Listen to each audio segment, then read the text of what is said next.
Dear colleagues, dear sisters and brothers, everyone who is joining us online, good morning, good afternoon, good evening to everybody. Allow me to start with wishing you all a very good Reformation Day. What do we actually celebrate on that day? There are quite a number of things to celebrate, actually. It is a day to celebrate freedom of conscience, freedom of faith, freedom to serve one's neighbor. The last item is a logical consequence of what we read in Galatians 5:1. For freedom Christ has set us free. Stand firm, therefore, and do not submit again to the yoke of slavery. Yoke of slavery is also a yoke of self-centeredness that does not allow to see beyond one's own self-interests and to see the needs of the other. So to proclaim Christian freedom in words and deeds, to recognize every human being as created in the image of God, to walk gently on the earth as a good steward of God's creation, to have compassion in words and deeds with those in need, with those humiliated and stigmatized. I think this describes quite well the life and the work of the LWF. This year we celebrate the 75th anniversary of the Lutheran World Federation. We did not plan to have one major event, but to use several occasions to mark this anniversary, as it enables us to remember why the LWF came into being and why it continues to be important on various occasions. And today is one of those. Today we are going to launch a photo book on the occasion of the 75th anniversary of the Lutheran World Federation, which will also be available as an e-book, accessible to everyone.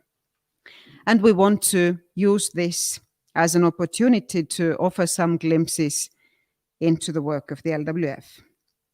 So why was the LWF founded and what is it about?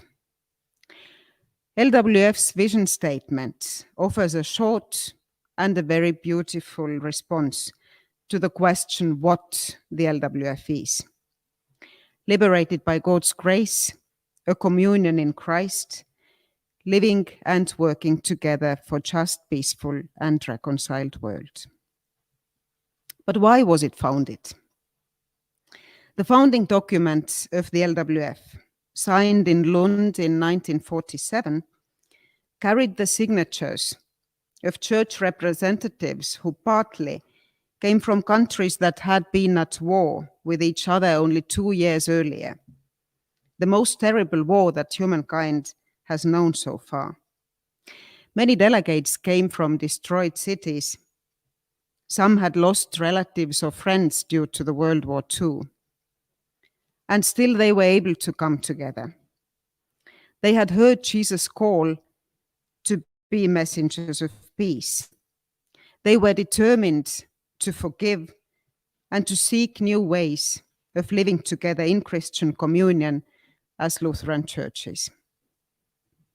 We can say that, in a sense, the history of the LWF started as a big peace-building project where unity and reconciliation played an important role ever since. The 4 pillars the LWF was founded upon in 1947 offer a good idea what the founding members of the LWF envisaged as its task: service to the needy, joint efforts in mission, joint efforts in theology, and joint efforts in ecumenism. And it is our constant task to translate these 4 pillars anew into our life as LWF, which again invites us to ask the following questions.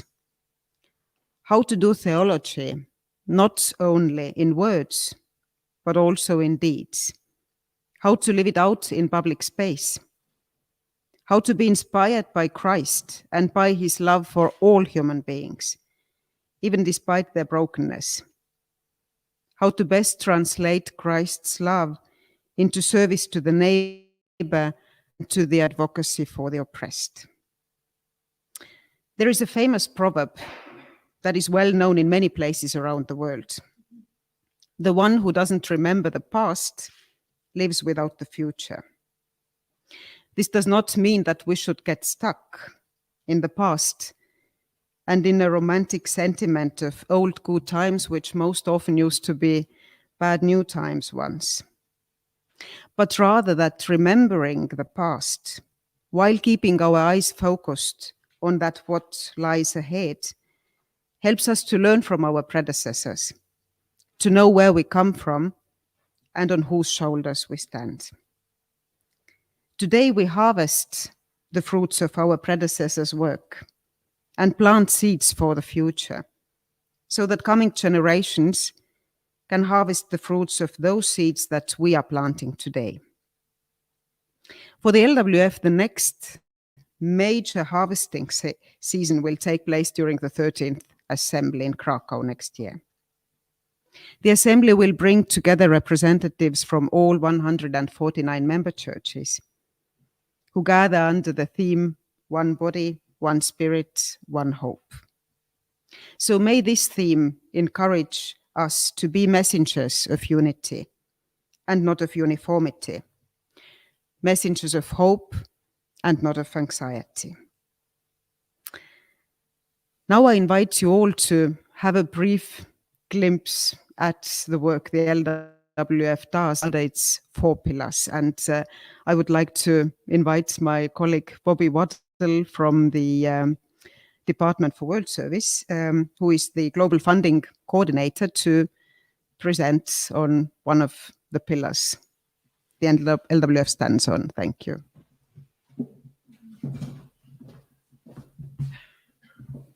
Thank you, and good morning, good afternoon, and good evening from wherever you may be sitting, also together with those here in Geneva. Before we take a look at a few of the photographs throughout the decades, I would just like to take our minds into the situation for a few moments of what it is to be on the run, fleeing conflict. So I would like you to relax.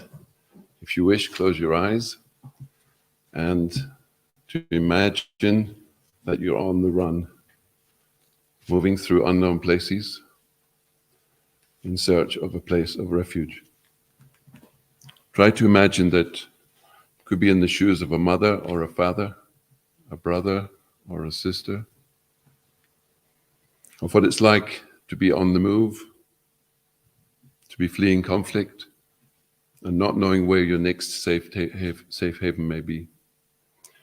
Try to imagine what it's like to be moving through insecure environments with only the clothes on your back, a bag under one arm, and a sick child in the other.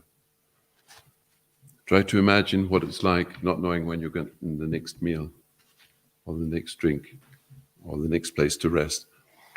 Early in the 2000s, when I was working in the LWF Kenya program, I was able to meet such a family in Kakuma refugee camp.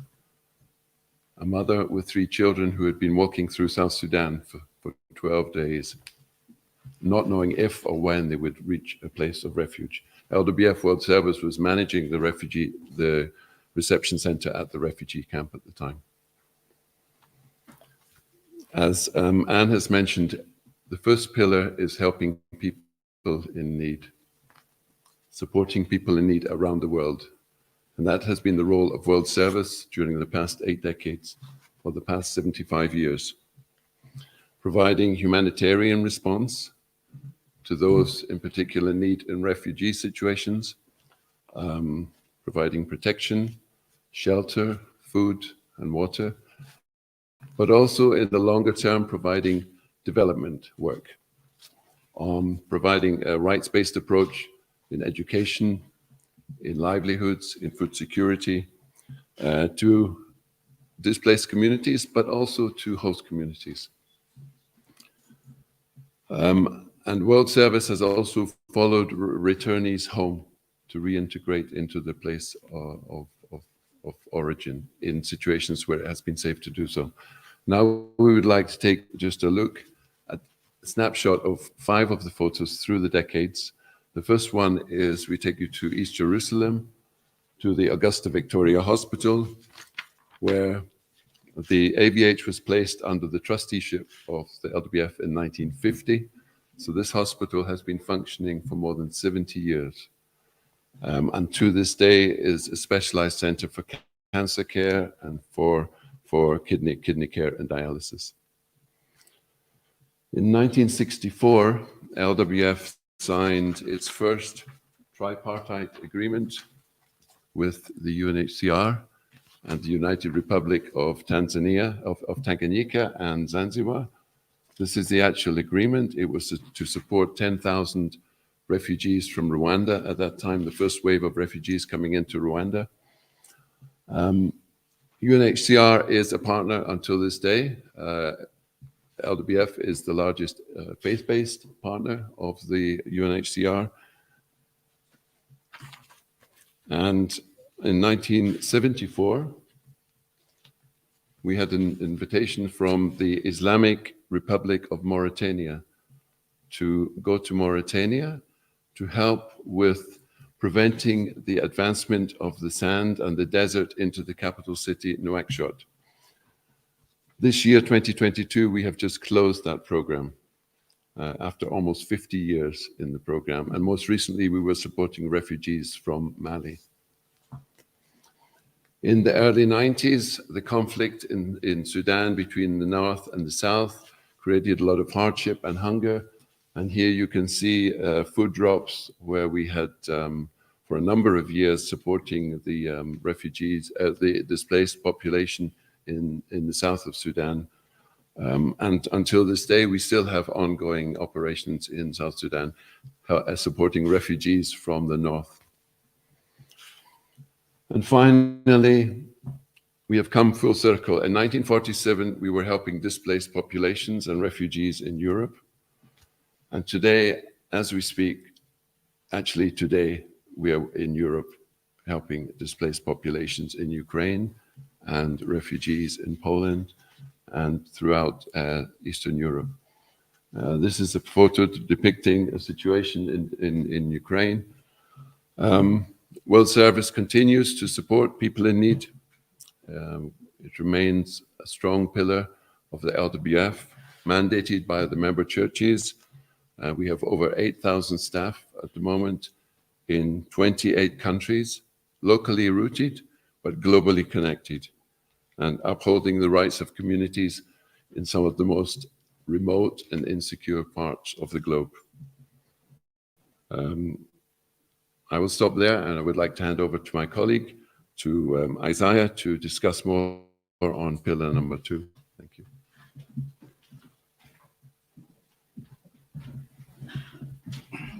Thank you. Thank you very much, Bobby. Pillar number 2 is holistic mission. And I think it is really, really important in the LWF first because it's about us, it's about our neighbor, and it's about the world. Strengthening churches in mission has been an integral part of the LWF work for the last 75 years. In the LWF, the journey towards understanding mission has grown quite significantly, both in terms of our theological understanding of mission, but also in the way we have understood how to serve the world. As I invite you to take a look at the next 5 pictures, photos, you will notice as well that our understanding of holistic mission has had its expression in the things that we do. A key term for us in this context is holistic mission, which borrows a lot from what our churches have been doing. I believe, in fact, that this is something we've learned mainly from the Global South. In 1988, the LWF held a consultation on mission in Nairobi, Kenya. And in this consultation, they came up with a definition and an understanding of holistic mission, which has helped us in the way we do our work. And I will share from the report that came from that consultation. It says, mission encompasses proclamation, service and advocacy for justice. Mission as proclamation is an attempt by every Christian to tell and interpret the gospel story in his or her context as a way to discover God's saving action and meaningful presence in the world. Mission as service highlights the diaconal dimension of a faith active in love, working for the empowerment and liberation of those in need, and mission as advocacy for justice denotes the church's praxis in the public arena as an affirmation and reaffirmation of the dignity of human life, both as an individual and as community, as well as a widened sense of justice, encompassing the economic, social, and ecological spheres. So when now we talk about strengthening church's mission, we refer to this holistic mission. It is a holistic approach that translates into all aspects of our work. All these are a core part of what our 149 member churches are doing and what the Communion Office is doing. You will see it in the One LWF approach to the war in Ukraine. You will see it at COP27. You saw it at the UN Human Rights Council. You see it in our gender policy. In fact, you see it in young people gathered in the Global Young Reformers Network. You see it in the vibrant work of our LWF member churches across the world. You will see it locally. You will see it globally. You can also see it online, on Twitter, on Facebook, on LinkedIn, and you will see it in our news articles that we release as LWF. You will see it in the totality of the work that is currently being done by the Communion Office, but also by our member churches. I'd like to invite my colleague, Katarina, to tell us something about theology.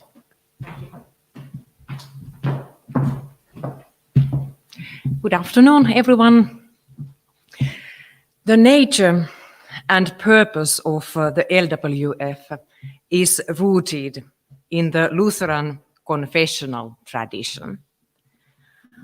How we live and do theology lean on the understanding of the centrality of Jesus Christ and of God's unconditional love and grace.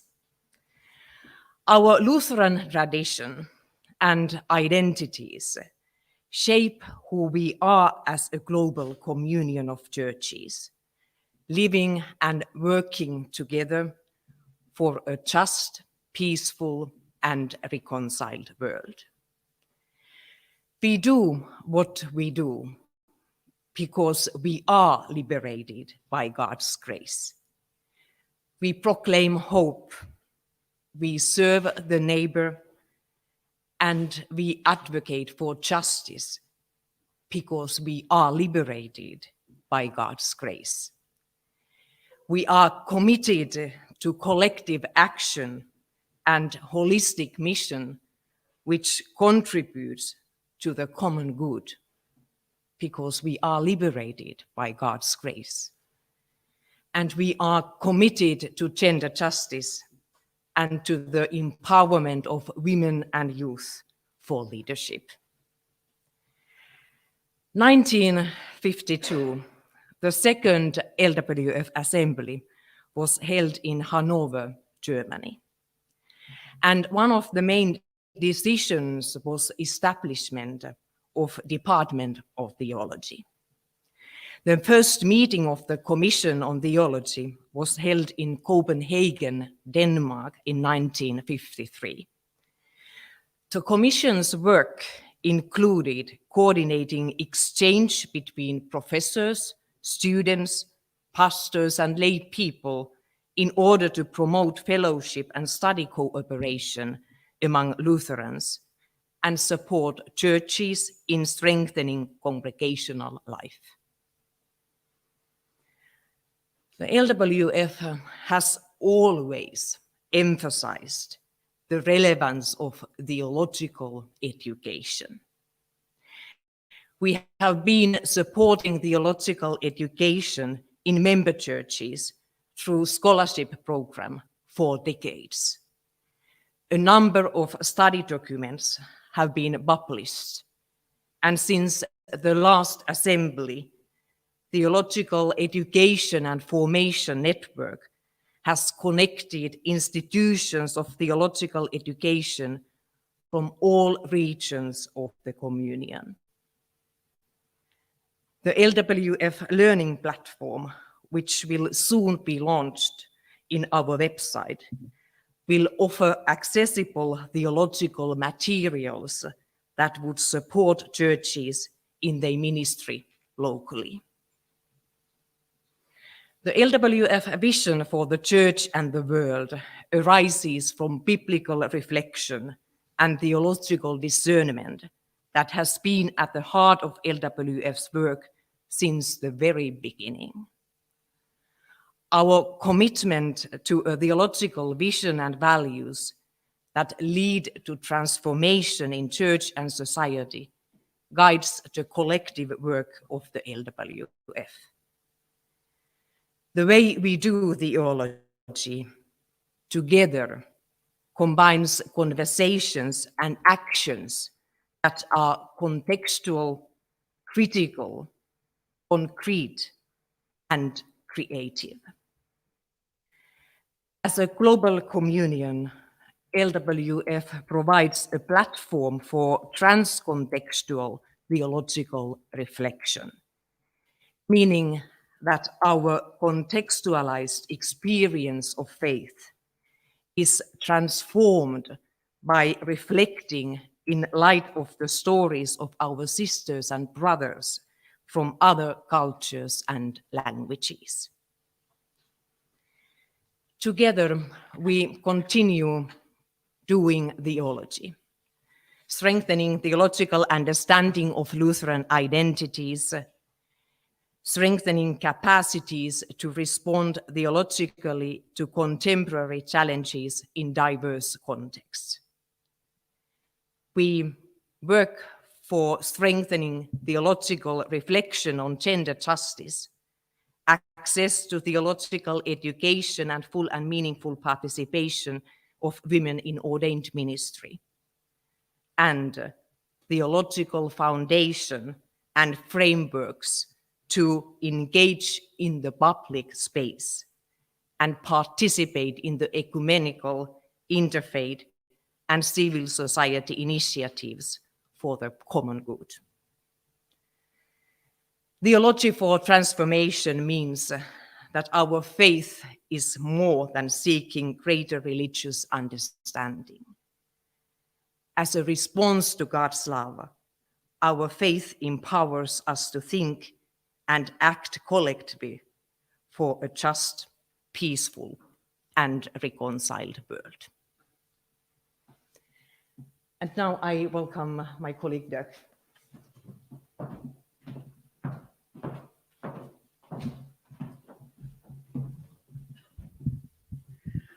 Greetings to you all, and a wonderful opportunity on this Reformation Day to speak about the work of or for unity in the body of Christ. When we think of today, Reformation Day, we think, of course, of Luther, and we think, but then we have to remember that for Luther, it wasn't about creating a new church. It was about reforming, about renewing the church of his day according to the gospel. And then we remember the Augsburg Confession, which has been mentioned a couple of times already.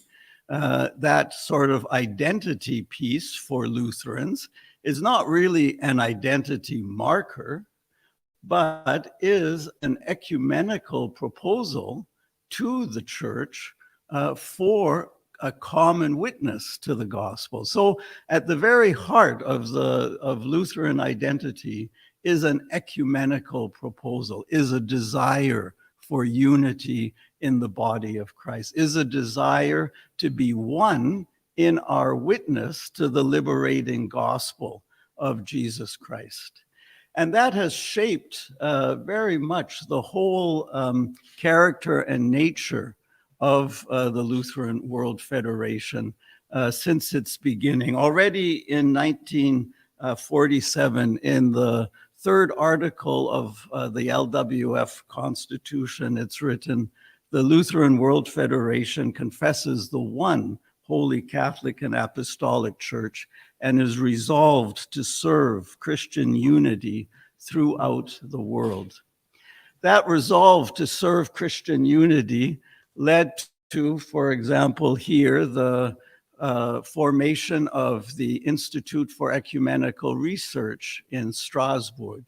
Actually, it was the creation of the Foundation for Interconfessional Research in 1963, which now lives on in the research, important research done at the Institute in Strasbourg, which has informed and shaped and consulted the many dialogues that the Lutheran World Federation has had with many partner churches, including, of course, the Roman Catholic Church and then the Orthodox Church. Well, here's Roman Catholic, and the next slide is one of the Orthodox delegations, leading to one of the most significant theological ecumenical documents of the 20th century, the Joint Declaration on the Doctrine of Justification, which is the next slide, I think. At least the ceremony in Augsburg for the signing. The Lutherans and Catholics had worked decades together on this work of reconciling understandings around what it means to be justified by faith alone. Today, this document, which was officially signed, has now gained other partners. The World Methodist Council, the Anglican Communion, and the World Communion of Reformed Churches have all joined us, 5 world communions, in this statement of proclaiming the liberating gospel together in the world and not doing that at counter purposes. All of this part of our work for unity in the body of Christ, rooted, reminding ourselves always that this is rooted in God's call to us to be ministers of reconciliation. When we confess the gospel, as happened in 1530 at the Augsburg Confession, when we confess the gospel, it's not only with words or with doctrine, it is about engaging with God in God's continual action of reconciling the world to God's self. And it is in that important work that the LWF joins in creating a peaceful and reconciled world. And now I am very honored to welcome Regional Secretary Irenaeus Lucas, my good colleague, who will continue the story.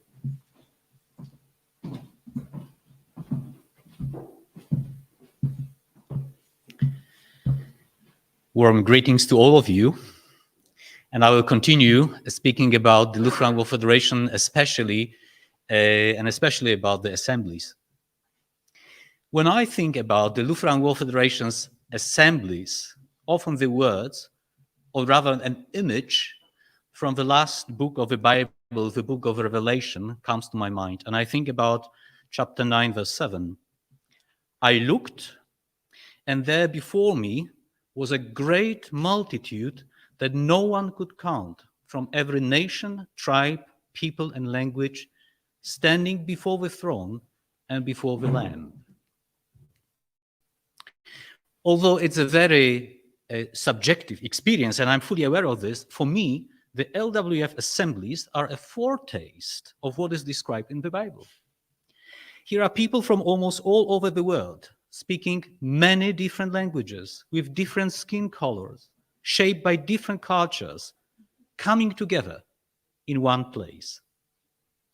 While differences are clearly visible, they do not play a decisive role. Things that unite us are far more important than anything that makes us different or that divides us. The whole world under one roof or in one Congress Center. Those of you who have already attended the LWF assembly know that with all our colorful diversity, attending services together and celebrating Holy Communion is an incredibly beautiful experience. The very symbolism of eating and drinking together is a moving image. But the LWF assembly is not only about celebrating. Today, you can see a few pictures from different assemblies from 1952 Hanover, 1970 Evian, and the later assemblies. On our website, the following can be read. Representatives of our member churches meet every 6 to 7 years in an assembly. This is our highest decision-making body. If we were to remain with this very precise but somewhat dry definition of an assembly, we would not fully understand the significance of these global gatherings for the life of a Lutheran communion. My colleagues already spoke today that LWF is founded on 4 pillars: supporting people in need, strengthening churches in mission, joint efforts in theology, and work for unity. These 4 thematic pillars, defined at the first assembly of LWF in 1947 in Lund, describe the areas of our ministries. However, we would not have defined these pillars without the joint face-to-face meetings of the representatives of our member churches. And I would even say that the 4 thematic pillars were built because of the other pillars on which our communion supports itself. One of them, and perhaps the most important ones, are the assemblies themselves as a powerful expression of our communion. And we have set 12 such pillars so far since 1947. It's Lund, Hanover, Minneapolis, Helsinki, Evian, Dar es Salaam, Budapest, Curitiba, Hong Kong, Winnipeg, Stuttgart, and Windhoek. In describing the LWF history, one of the theology professors said, it could be reliably done based on the assembly's messages alone. Undoubtedly, there is much right into this. After all, assembly, on the one hand, summarizes a certain stage of the journey in the communion, and on the other hand, sets the course for the coming years. And great importance is also attached to the theme of the assembly. Again, at the most general level, the theme also sets the direction in which the member churches want to go in the future. Now, we are currently in the process of preparing for the 13th assembly to be held next year in September in Krakow, Poland. From the perspective of the daily life in the communion office, writing another email, meeting once again online, sending another reminder, we often do not realize that we are all participating in an enormously important work. We are building the 13th pillar in the history of LWF, a pillar that will be referred to briefly as Krakow in the future. The theme of the 13th assembly, one body, one spirit, one hope, reflects, on the one hand, the greatest challenges of our times: divisions, discrimination, wars, exclusionary tendencies, and on the other hand, points to those areas that require our commitment for the future, the ongoing struggle for reconciled diversity. So before we meet someday at the assembly described in the last book of the Bible, in the Revelation, the LWF assembly in Krakow, like all 12 previous assemblies, is the event in which, in our reality, we can most fully experience belonging to a global communion of diverse contexts, countries, cultures, and languages. And I would like to conclude with a quote from one of the assembly messages, a message from Curitiba in 1990, which was recently brought to my attention by our archivist, Beatrice Bengtsson. In the history of God's activities with the world and humanity, the lifetime of the Lutheran World Federation has been but a moment. Yet, in that moment, we have experienced the unmistakable presence and direction of Jesus Christ, the Lord and Savior of all creation, who calls us into communion with God and with each other. And now I would like to invite my colleague, Pauline Mumia, who is the editor of a book published on the occasion of the 75th anniversary of LWF.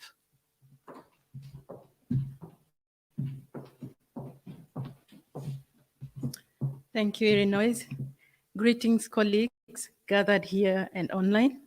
My name is Pauline Mumia, one of the editors of the publication. So today, we launch an ebook. This is part of LWF's pioneering work in the digital revolution, part of which you've actually seen in one of the photos. The Addis Ababa-based radio Voice of the Gospel in the 1960s was actually one of the biggest communication projects of the LWF. So I will tell you a little bit about the photos themselves. This is a selection of 75 photos and corresponding captions in LWF's 4 languages. So we have them in English, in German, in French, and in Spanish. As said by my colleagues, they offer a glimpse into the rich witness and service of the LWF through 7.5 decades. So from 1947 until 2022, this year, each year is marked by 1 photo and 1 caption. But let me delve a little bit into about the question people. As you've seen in the photos, nearly all the photos present people. Why are we presenting people? Essentially, the communion is about people. And that is why the publication itself shows people at work in one way or another in world service, doing theology, doing ecumenical work, and so forth. Also, putting together this publication is one way of recognizing with very deep gratitude all the people who have made the work of the LWF possible over the years. It is dedicated to the member churches, to staff, to volunteers, and representatives of ecumenical and other partner organizations. But before handing over the book to our General Secretary, I wish to express deep gratitude to the following colleagues and co-workers, some of whom are here, who have made this project possible. Firstly, to our archivist, Beatrice Bengston.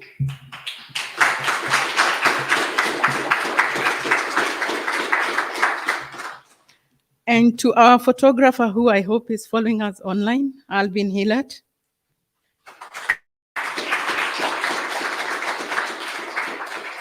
I would be lying if I did not say that this project involved countless hours of photo research, archival material to the detail. So thank you to both of our colleagues. We need to be faithful to history. So I'd also like to say a very big thank you to my colleague Dirk Lange and Bobby Waddell, and to our former colleagues Raleigh Daffenbauch, who most of us know, and Ana Villanueva for reviewing the historical milestones. These are milestones, moments in the history of the LWF. It was important to present them correctly. It goes without saying, I'd like to say a big thank you to our colleague, Stéphane Gallet, for the design and layout and the countless hours of changing and exchanging stuff. Thank you very much, Stéphane. Though not here in person, we have a very critical team of German, French, and Spanish translators who've done a great deal of work in making sure that we translate these historical nuances from one language into the other without losing sight of what was actually said. So thank you to our team of translators. And we have colleagues who have supported, which is very important for a publication, in proofreading. I want to name again Beatrice, Philippa Hitchen, Cornelia, who is here, and Saskia Kredig for the different language versions.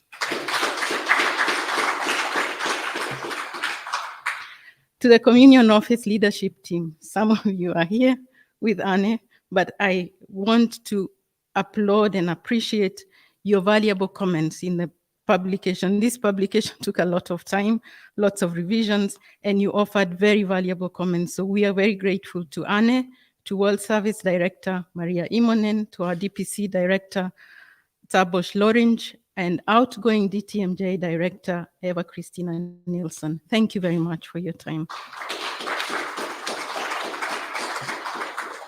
So moving away from all these pieces of paper that each one of us has been holding, I would now like to hand over the first copy of our ebook publication, the 75th anniversary book, to the LWF General Secretary, Reverend Dr. Anne Bugat, who will proceed to launch it officially. And I need to say that this publication will be available online, to be downloaded online from tomorrow, 1st November. But I invite you nevertheless, Anne.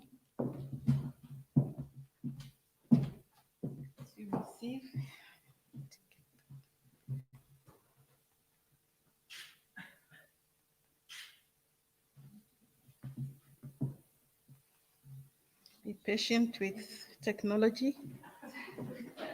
Well, this is indeed digital age has arrived at the LWF. Yes. So I would like to invite you, our General Secretary, Reverend Anne Bugat, to click and officially launch the 75th anniversary book of the LWF. Well, thank you so much. And before I'm going to officially launch it,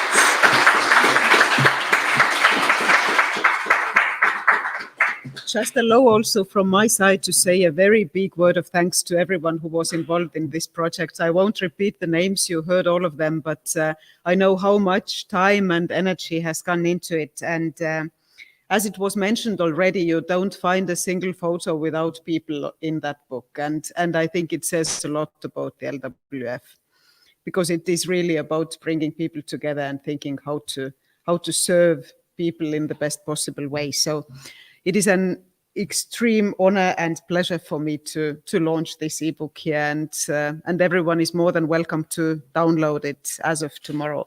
And it will be also available as hard copy in the beginning of the coming year, I believe.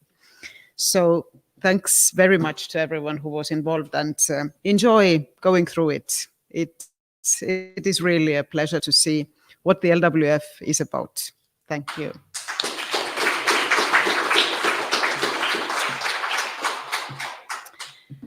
And at the very end, allow me to refer to a Communion Solidarity Fund as well that we are currently about to launch at the LWF, because the LWF is a lot about sharing gifts. Many of you know the famous quote of a former Tanzanian president that the LWF had, Josiah Kibira, who was saying that there is no church in the communion so old and so rich that it wouldn't have anything to learn from the others. And there is no church so small and so young that it wouldn't be able to enrich others. So in this spirit, we are inviting our member churches to join in the Communion Solidarity Fund, which serves the aim of building up a fund which helps us to be in solidarity with churches who experience natural catastrophes, or who are going through difficult times, who need to be supported in pastoral care or in various other fields with short-term and small-scale projects. So in order to enable us to be in solidarity as communion of churches, we cordially invite you to contribute as you can and as you are able to this fund. But more information on this will follow in the coming days. So thank you very much for all of you for being here, and to everyone who joined us online. Have a very good Reformation Day and many years to come to the LWF. Thank you.